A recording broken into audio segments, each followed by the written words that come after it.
का माध्यम से सभी हमारे मतदाताओं से ये अपील करना चाहता हूँ और निवेदन भी करना चाहता हूँ, आपको घबराने का कोई ज़रूरत नहीं है।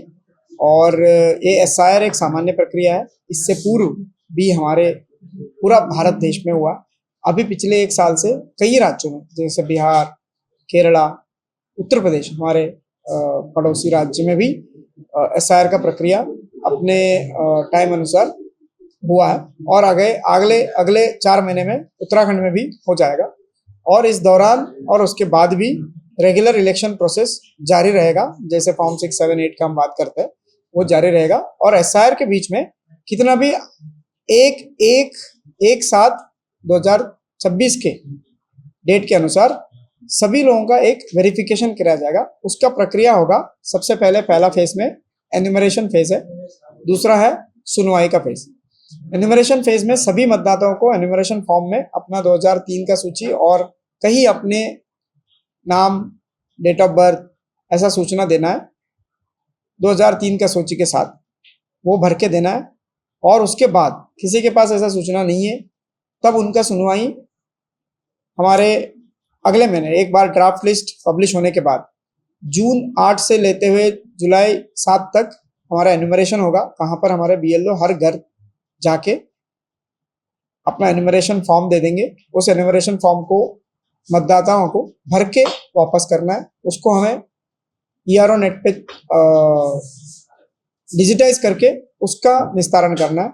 उसके बाद हम एक ड्राफ्ट लिस्ट बनाएंगे 7 जुलाई 14 को। उसके बाद सभी लोग, कोई भी हमारे राजनीतिक दल से हो या कोई अन्य व्यक्ति हो, उस सूची को पब्लिश के बाद देख के दावा या आपत्ति कर सकते हैं। उसका भी सुनवाई, साथ ही साथ किस किस का सूचना सही से फॉर्म भरा नहीं गया था उनका सुनवाई चलेगा हमारे 14 जुलाई से 11 सितंबर तक। ईआरओ एंड एडिशनल ईआरओ का लेवल पे सुनवाई होगा। उसमें से 11 दस्तावेज है वो अपना जन्म तिथि के अनुसार 1987 से पूर्व जन्म है तो एक दस्तावेज, 1987 से 2004 तक का जन्म है तो अपना माता पिता का भी एक सबूत प्लस अपना एक आइडेंटिटी कार्ड, और उसके बाद होगा तो दोनों माता पिता का भी और खुद का भी एक एविडेंस देना पड़ेगा। और उसके बाद एक फाइनल लिस्ट होगा पब्लिश सितंबर 15। सर 2003 में अगर किसी का नाम नहीं होता है तो क्या करें? उनको सुनवाई के दौरान एक नोटिस प्राप्त होगा बीएलओ के माध्यम से। उस दौरान अपना एक दस्तावेज 11 में से, जैसे पासपोर्ट है, स्थानीय निवास प्रमाण पत्र है, कास्ट सर्टिफिकेट है, बर्थ सर्टिफिकेट है, ऐसा 11 दस्तावेज है कौन सा इलेक्शन कमीशन से अप्रूव है, वो देके एक सुनवाई में अपना साक्ष्य देने से अपना वोट फाइनल।